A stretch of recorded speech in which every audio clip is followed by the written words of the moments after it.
Bonjour peuple de Dieu, c'est le pasteur Jérémie, aussi connu sous le nom de pasteur Loïc. Nous voulons écouter la parole de Dieu pour la semaine. Mais avant tout, nous voulons commencer par une parole de prière. Alors, en signe de révérence à notre Père Céleste, à notre Dieu, baissons nos têtes et prions ensemble. Père éternel, Dieu tout-puissant, Dieu de gloire, Dieu saint, Dieu fidèle, Dieu de merveille et de prodige. Merci pour ton amour et ta bonté et ta fidélité. Merci pour une énième fois de nous amener dans ta présence afin de nous faire du bien. Parce que dans ta présence, il y a la liberté. Comme le roi David dit, un jour dans tes parvis vaut mieux que 1000 ailleurs. Ainsi, Seigneur, merci de nous amener dans tes parvis, mais encore plus dans le sein des saints. Nous implorons ta compassion. Nous implorons ainsi ta miséricorde. Nous prions que tu nous pardonnes pour tout ce que nous avons pu dire, penser et fait qui ne t'a point honoré et glorifié. Sanctifie-nous, purifie-nous par ton sang et par l'eau de purification. Seigneur, rends-nous agréables à tes yeux, purge notre conscience de teuf morte, de teuf inutile, de teuf malsaine, afin que nous venions à te servir comme il se doit. Puisses-tu ainsi, Seigneur, prendre le contrôle de ces moments, de l'air, de l'atmosphère, tout autour de nous et en nous. Et nous venons prendre autorité et nous levons contre tout esprit, toute principauté des ténèbres, toute puissance maléfique, démoniaque, tout esprit méchant dans les lieux célestes et tout maître de ce monde obscur qui voudrait nous empêcher de pouvoir, Seigneur, communier avec toi de manière appropriée, qui voudrait nous empêcher de recevoir ta parole, qui soit lié et chassé dans les gouffres de l'enfer une fois pour toutes, au nom de Jésus-Christ. Nous prions que tu puisses encore nous révéler ta parole, que tu puisses nous enseigner en profondeur tes révélations, les mystères de ta parole, au nom de Jésus-Christ. Merci de le faire, que la gloire, l'honneur et la majesté te soient rendus. Au nom de Jésus-Christ, nous avons ainsi prié. Amen. Alors nous allons prendre nos passages principaux des Saintes Écritures. Dans le livre de Genèse chapitre 48 versets 17 à 20, nous lisons la parole de Dieu dans le livre de Genèse chapitre 48 versets 17 à 20 et Osée chapitre 10 verset 11. Alors nous commençons Genèse chapitre 48 verset 17 à 20. Nous lisons la parole de Dieu au nom de Jésus-Christ. Joseph vit avec déplaisir que son père posait sa main droite sur la tête d'Éphraïm. Il saisit la main de son père pour la détourner dessus la tête d'Éphraïm et la diriger sur celle de Manassé. Et Joseph dit à son père, « Pas ainsi, mon père, car celui-ci est le premier-né. Pose ta main droite sur sa tête. » Son père refusa et dit, « Je le sais, mon fils, je le sais. Lui aussi deviendra un peuple, lui aussi sera grand. Mais son frère cadet sera plus grand que lui. Et sa postérité deviendra une multitude de nations. » Et il est béni ce jour-là et dit, « C'est par toi qu'Israël bénira en disant que Dieu te traite comme Éphraïm et comme Manassé. » Et il mit Éphraïm avant Manassé. Osée chapitre 11 verset chapitre 10, Osée chapitre 10 verset 11 qui dit, nous lisons au nom de Jésus-Christ, « Éphraïm est une génisse dressée. » La version Martin dit, « Éphraïm est comme une jeune vache bien dressée. » Il dit, « Et qui aime à fouler le grain, mais je m'approcherai de son beau cou, j'attellerai Éphraïm, Judas labourera, Jacob ercera. Que le Seigneur bénisse sa parole, qu'elle vienne pleine de révélation, de vie, de grâce et de profondeur au nom de Jésus-Christ. Amen. Alors, pour cette semaine, le Seigneur voudrait continuer sur l'enseignement que nous avons commencé la semaine dernière, sur les bras croisés de Jacob sur Éphraïm et Manassé. Mais aujourd'hui, le Seigneur voudrait nous parler plus précisément de Éphraïm est une génisse. Le titre de notre enseignement est Éphraïm est une génisse. Nous avons déjà expliqué dans notre première partie de cet enseignement pourquoi Jacob, qu'on appelle aussi Israël, bénit ses petits-enfants, Éphraïm et Manassé, plaçant cependant Éphraïm, le cadet, au-dessus de Manassé l'aîné. En d'autres termes, Jacob éleva Éphraïm, le frère cadet, au-dessus de Manassé, le frère aîné. Et nous avons vu que cela est une prophétie pour nous faire savoir que Dieu valorise ce qui est nouveau par rapport à ce qui est ancien. Car l'ancien représente l'Ancien Testament ou l'Ancienne Alliance. Et le nouveau représente le Nouveau Testament ou la Nouvelle Alliance. Ainsi, Éphraïm représente le Nouveau Testament et Manassé représente l'Ancien Testament. Et de plus, nous avons aussi vu qu'Éphraïm, le frère cadet, était placé au-dessus de Manassé, le frère aîné, car le nom Éphraïm signifie fructueux ou fécond, alors que le nom Manassé signifie oublié. C'est-à-dire que Dieu apprécie, Dieu aime ce qui est fructueux ou fécond, et Dieu oublie ce qui est infructueux ou infécond. Et nous avons vu que la fécondité d'Éphraïm réside dans le fait qu'Éphraïm opère dans le domaine du salut. Éphraïm réussit à gagner les âmes pour Jésus-Christ, amenant ainsi les gens à accepter véritablement Jésus-Christ comme leur sauveur et Seigneur.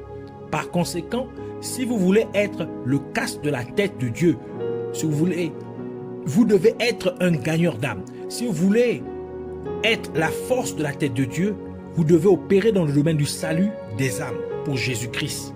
Si vous voulez être élevé plus que les autres, vous devez servir Dieu en étant vraiment converti et vous devez être fructueux ou fécond en faisant en sorte que d'autres personnes reçoivent véritablement Jésus-Christ dans leur vie comme leur sauveur et Seigneur. Et c'est là que vous recevrez de plus grandes bénédictions que les autres. Et de plus, nous avons vu que Dieu valorise ceux qui prennent soin de ses brebis, sachant que les brebis représentent les âmes, le peuple de Dieu. Dieu valorise ceux qui multiplient ces brebis et ceux qui en prennent soin. En d'autres termes, Dieu apprécie, Dieu aime ceux qui font que sa véritable église sur terre grandisse numériquement et aussi spirituellement, en ce que les membres de son église mûrissent dans leur foi à travers la compréhension de sa parole. Le livre d'Osée, chapitre 10, verset 11, nous dit qu'Éphraïm est une génisse dressée.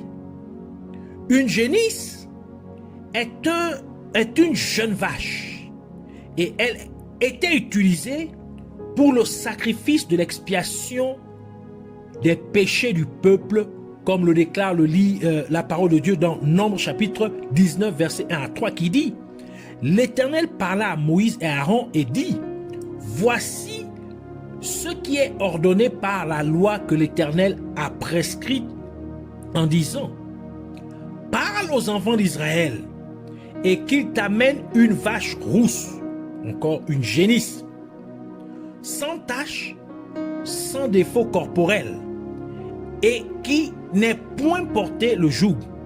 Vous la remettrez au sacrificateur Éléazar, qui la fera sortir du camp, et on l'égorgera devant lui.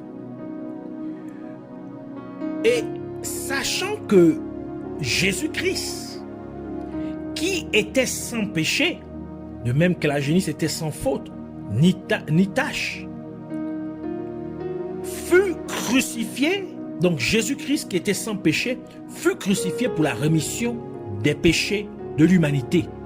Ainsi, la génisse, qui devrait être sans tache ni défaut, représente Jésus-Christ, car Jésus-Christ fut également crucifié hors de Jérusalem, de même que la génisse devait être crucifiée hors du camp du peuple d'Israël. Ainsi, le livre d'Hébreux, chapitre 13, versets 11 à 13, dit « Les corps des animaux dont le sang est porté dans le sanctuaire par le souverain sacrificateur pour le péché, sont brûlés hors du camp.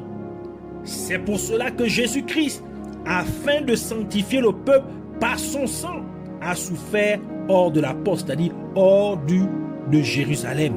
Sortons donc pour aller à lui hors du camp en portant son opprobre. » Et cela confirme à nouveau pourquoi Éphraïm fut béni plus que son frère aîné Manassé, car Éphraïm est une représentation de Jésus-Christ.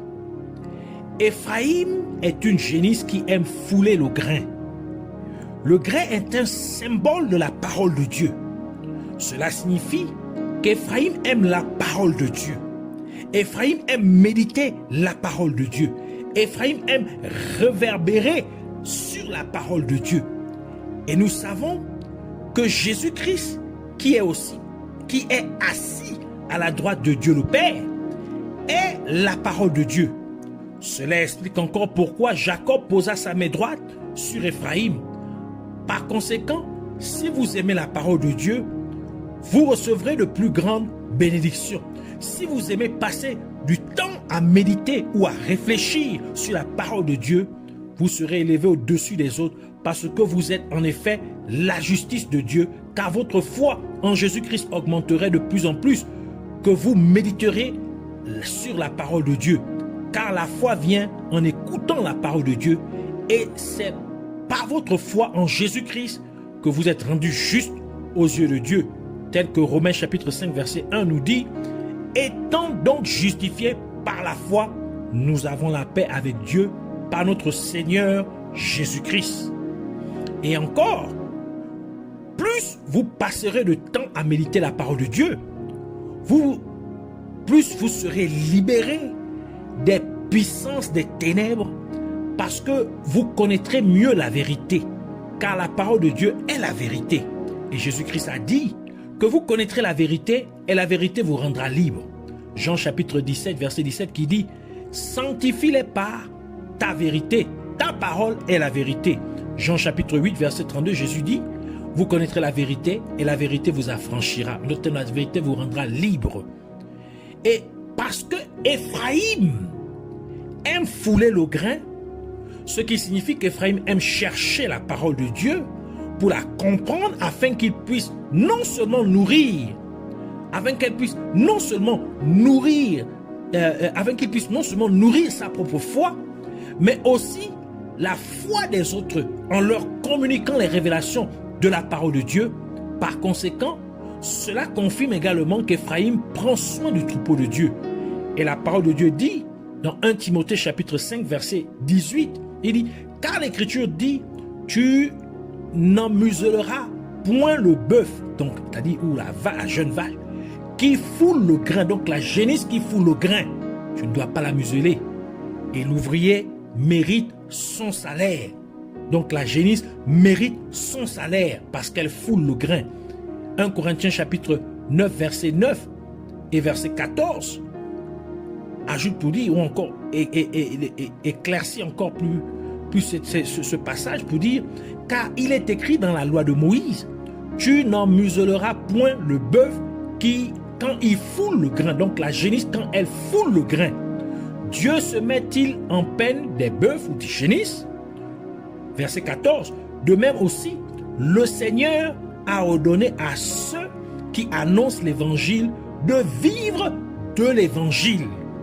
Cela veut nous dire que pendant que vous travaillez dans le champ de Dieu, en prenant soin du peuple de Dieu, en prenant soin des brebis de Dieu, en les nourrissant de la parole de Dieu, en nourrissant le peuple, en faisant comprendre, en amenant le peuple de Dieu à comprendre les révélations de la parole de Dieu, Dieu vous récompenserait sûrement avec de plus grandes bénédictions, car la parole de Dieu dit dans 1 Timothée chapitre 5 verset 17 que les anciens qui dirigent bien soient jugés dignes d'un double honneur, surtout ceux qui travaillent à la prédication et à l'enseignement. Et cela explique encore pourquoi Ephraïm fut béni plus que son frère aîné Manassé, qui était en fait le premier-né. C'est-à-dire que comme vous opérez dans le domaine de la révélation de la parole de Dieu, vous recevrez une double bénédiction, car la double portion était en fait destinée au premier-né. Donc, de la même manière qu'Ephraïm prit la place du premier-né, ainsi Dieu vous donnerait aussi la double bénédiction réservée au premier-né. Deutéronome chapitre 21 verset 17 dit: mais il reconnaîtra pour premier-né le fils de celle qu'il n'aime pas et lui donnera sur son bien une portion double, car ce fils est les prémices de sa vigueur, le droit d'aînesse lui appartient. Donc le premier-né avait droit à une double portion. Alors, quand vous passez du temps dans la parole de Dieu, la Bible dit que vous devez recevoir, quand vous enseignez, vous nourrissez le peuple de Dieu avec la parole de Dieu.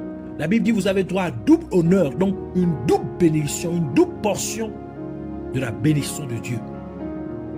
Et notre passage principal des Saintes Écritures nous dit qu'Éphraïm est une génisse dressée sur laquelle Dieu met son joug et il va la teler.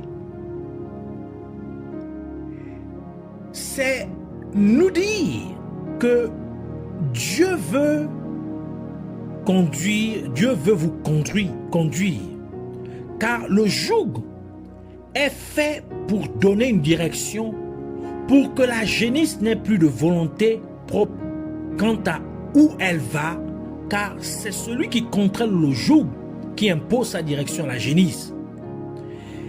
C'est pourquoi Dieu veut que vous abandonnez votre propre volonté afin que vous viviez pour faire la volonté de Dieu. C'est pourquoi Jésus-Christ a dit dans Matthieu chapitre 11 verset 28 à 30, il dit: venez à moi, vous tous qui êtes fatigués et chargés, et je vous donnerai du repos. Prenez mon joug sur vous et recevez mes instructions. Donc suivez-moi. Car je suis doux et humble de cœur, et vous trouverez du repos pour vos âmes. Car mon joug est doux et mon fardeau léger. Tout cela, c'est pour montrer à quel point il est crucial pour chaque être humain de connaître et de demeurer dans la parole de Dieu. Cela révèle à quel point il est essentiel pour vous de comprendre et de vivre selon la parole de Dieu, car votre salut, votre délivrance, votre guérison, vos percées, vos bénédictions, votre élévation, et ainsi de suite, dépendent toutes de votre capacité à connaître et à rester, c'est-à-dire à demeurer dans la parole de Dieu. Elles dépendent toutes de votre compréhension et de votre habilité à mettre en pratique la parole de Dieu. Et c'est la raison pour laquelle le royaume des ténèbres combat votre capacité à recevoir et à comprendre la parole de Dieu. Et cela est bien décrit dans la parabole du semeur, dans Matthieu chapitre 13, verset 18 à 23, qui dit: vous donc, écoutez ce que signifie la parabole du semeur. Lorsqu'un homme écoute la parole du royaume et ne la comprend pas, le malin vient et enlève ce qui a été semé dans son cœur. Cet homme est celui qui a reçu la semence le long du chemin. Celui qui a reçu la semence dans les endroits pierreux, c'est celui qui entend la parole et la reçoit aussitôt avec joie. Mais il n'a pas de racine en lui-même. Il manque de persistance et dès que survient une tribulation ou une persécution à cause de la parole, il y trouve une occasion de chute. Celui qui a reçu la semence parmi les épines, c'est celui qui entend la parole, mais en qui les soucis du siècle et la séduction des richesses étouffent cette parole et la rendent infructueuse. Celui qui a reçu la semence dans la bonne terre, c'est celui qui entend la parole et la comprend. Il porte du fruit et un grain en donne 100 et un autre 60, un autre 30. En effet, le joug de Jésus-Christ est facile. Vous pouvez avoir l'impression qu'il est difficile de suivre les voies de Dieu. Mais en suivant Jésus-Christ, en obéissant à la parole de Dieu, vous finirez par vous rendre compte que c'est non seulement la meilleure voie, mais c'est aussi la voie la plus facile à suivre. Car il s'agit de compter sur Dieu pour vous aider à réussir. Il s'agit de dépendre de Dieu pour vous aider à vaincre. Il s'agit de faire confiance à Dieu pour vous aider à réaliser ce qui vous a appelé à accomplir dans votre vie sur terre. Jacob posa sa main droite sur Éphraïm et nous voyons que Jacob avait appelé son dernier fils Benjamin. Or, Benjamin signifie fils de ma droite. Et c'était pour dire que la justice de Dieu se trouve en étant en Jésus-Christ, car Jésus-Christ est assis à la droite de Dieu, le Père. Genèse chapitre 37, verset 18 dit, et comme, ici, parlant de Rachel, et comme elle allait rendre l'âme, car elle était mourante, elle lui donna le nom de Ben-Oni. Mais le père l'appela Benjamin. Le fait que Rachel appela son enfant Ben-Oni, c'est-à-dire, cela veut dire que l'Église, car Rachel, en tant que femme, représente l'Église.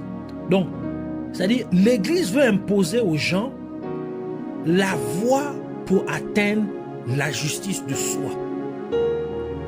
Alors que la justice de Dieu s'obtient en étant à la droite de Dieu. Cela signifie que la justice de Dieu s'obtient en étant en Jésus-Christ.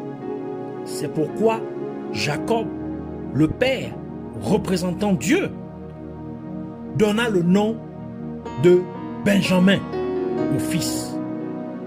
Donc, il enleva Ben-Oni, il effaça Ben-Oni, mais lui donna le nom de Benjamin. Car la justice de Dieu s'obtient en étant en Jésus-Christ, parce que Jésus-Christ est à la droite de Dieu, le Père. Donc c'est en croyant en Jésus-Christ comme votre Sauveur et Seigneur que vous parvenez à la justice de Dieu, tel que Romains chapitre 1 verset 17 dit, parce que en lui, donc en Jésus-Christ, est révélée la justice de Dieu par la foi et pour la foi, selon ce qu'il est écrit. Le juste vivra par la foi. Romains chapitre 3 verset 22 ajoute pour dire, justice de Dieu par la foi en Jésus-Christ pour tous ceux qui croient. Il n'y a point de distinction. Et puisque Jésus-Christ est la parole de Dieu et que Jésus-Christ est assis à la droite de Dieu, le Père, la justice de Dieu s'obtient en demeurant dans la parole de Dieu. C'est pourquoi Jésus-Christ a dit dans Jean chapitre 15 verset 7, il dit, si vous demeurez en moi et que mes paroles demeurent en vous, demandez ce que vous voudrez et cela vous sera accordé. Et c'est ainsi que vous recevrez de plus grandes bénédictions. C'est pourquoi Joseph donna une plus grande part à Benjamin, plus que qu'il donna à ses autres frères. Car Benjamin représente Jésus-Christ. Car le nom Benjamin signifie fils de ma droite, sachant que Jésus-Christ est assis à la droite de Dieu le Père. Et parce que le nom Joseph signifie ajoutera, comme Genèse chapitre 30 verset 24 le dit, donc Joseph ajouta plus de portions et plus de dons à celui qui opère du côté droit. Ce qui signifie qu'il a ajouté plus de bénédictions à Benjamin. Genèse chapitre 43 verset 34 qui dit, Joseph leur fit porter des mains qui étaient devant lui et Benjamin en eut 5 fois plus que les autres. Ils burent et s'égayèrent avec lui. Genèse chapitre 45 verset 22 ajoute pour dire, il leur donne à tous des vêtements de rechange et il donne à Benjamin 300 cycles d'argent et 5 vêtements de rechange. Donc vous voyez, Joseph donna plus à Benjamin que à tous ses autres frères. Parce que Benjamin représente la droite, il opère à la droite, il représente Jésus-Christ. Et on peut aussi remarquer que ce n'est qu'en présence de Benjamin, dont le nom signifie fils de ma droite, que Siméon fut sorti de prison. Alors qu'à la droite se trouve Jésus-Christ. C'est-à-dire que c'est seulement lorsque vous serez devenus justes aux yeux de Dieu, en croyant en Jésus-Christ, que votre délivrance serait effective. Ce n'est que lorsque vous demeurez fidèlement dans la parole de Dieu que votre délivrance serait tangible. En d'autres termes, c'est seulement lorsque vous obéissez à la parole de Dieu que votre délivrance serait manifeste. Et encore, jusqu'à ce que Benjamin, dont le nom signifie fils de ma droite, soit présent, Joseph parlait à ses frères dans une langue étrangère. Ils avaient donc besoin d'un interprète pour comprendre ce que Joseph disait. Mais une fois que Benjamin fut venu, Joseph parlait maintenant à ses frères en hébreu, leur langue natale. C'est-à-dire que lorsque vous êtes la justice de Dieu, en étant en Jésus-Christ, ayant foi en Jésus-Christ, ayant accepté Jésus-Christ comme Seigneur et Sauveur, obéissant à la parole de Dieu, vivant selon la parole de Dieu, demeurant la parole de Dieu, Dieu ne vous parlerait plus en similitude, ni en apparence, ni en énigme, mais Dieu vous parlerait clairement comme il parlait clairement à Moïse. Quand vous demeurez dans la parole de Dieu, en obéissant à sa parole, Dieu vous parlerait clairement de la même manière que Jésus-Christ le fit avec ses disciples juste avant qu'il ne soit crucifié. Jean chapitre 16 verset 25 à 29 qui dit, je vous ai dit ces choses en parabole. L'heure vient où je ne vous parlerai plus en parabole, mais où je vous parlerai ouvertement du Père. En ce jour, vous demanderez en mon nom, et je ne vous dis pas que je prierai le Père pour vous, car le Père lui-même vous aime, parce que vous m'avez aimé, et que vous avez cru que je suis sorti de Dieu. Je suis sorti du Père, et je suis venu dans le monde. Maintenant je quitte le monde, et je vais au Père. Ses disciples lui dirent, voici, maintenant tu parles ouvertement, et tu n'emploies aucune parabole. Cela nous montre à nouveau, tout cela nous montre à nouveau que Tout ce dont vous avez besoin se trouve dans la parole de Dieu. Tout ce dont nous avons besoin dans la vie, nous l'obtenons en demeurant dans la parole de Dieu. Tout ce à quoi nous pouvons penser, qui est essentiel pour notre bien-être à la fois spirituel et physique, se trouve dans notre capacité à obéir à la parole de Dieu. Ce qui signifie que cela se trouve dans notre aptitude à mettre la parole de Dieu en pratique. C'est pourquoi nous voulons prier pour dire merci Abba Père, Yahweh, le seul et véritable Dieu. Merci pour la nourriture spirituelle avec laquelle tu m'as nourri au nom de Jésus-Christ. Je te prie, Père Céleste, que tu me fasses aimer la méditation de ta parole comme Éphraïm, en tant que génisse, aime fouler le grain. Et pendant que je passe mon temps à rechercher tes saintes écritures, permets-moi de comprendre ta parole et permets-moi de recevoir des révélations plus profondes de ta parole au nom de Jésus-Christ. Et alors que je reçois la compréhension et les révélations de ta parole, je prie, Père de gloire, que tu fasses grandir ma foi d'une façon drastique et que j'utilise aussi cette compréhension et cette révélation de ta parole pour nourrir d'autres personnes afin qu'elles puissent aussi grandir spirituellement dans le nom de Jésus-Christ.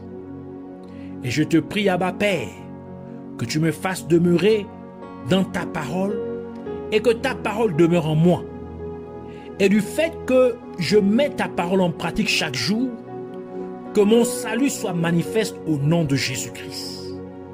Que ma délivrance soit manifeste au nom de Jésus-Christ. Que ma guérison soit manifeste au nom de Jésus-Christ. Que ma bénédiction soit manifeste au nom de Jésus-Christ. Que ma restauration soit manifeste maintenant au nom de Jésus-Christ.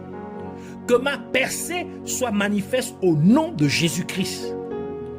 Que ma victoire sur mes ennemis soit manifeste au nom de Jésus-Christ. Et que je reçoive de plus grandes bénédictions au nom de Jésus-Christ. Je te remercie, Dieu Tout-Puissant, Roi fidèle, Yahweh, merci, car tu l'as fait au nom de Jésus-Christ. Je te donne toute la magnificence et toute la gloire pour toujours et à jamais. Amen.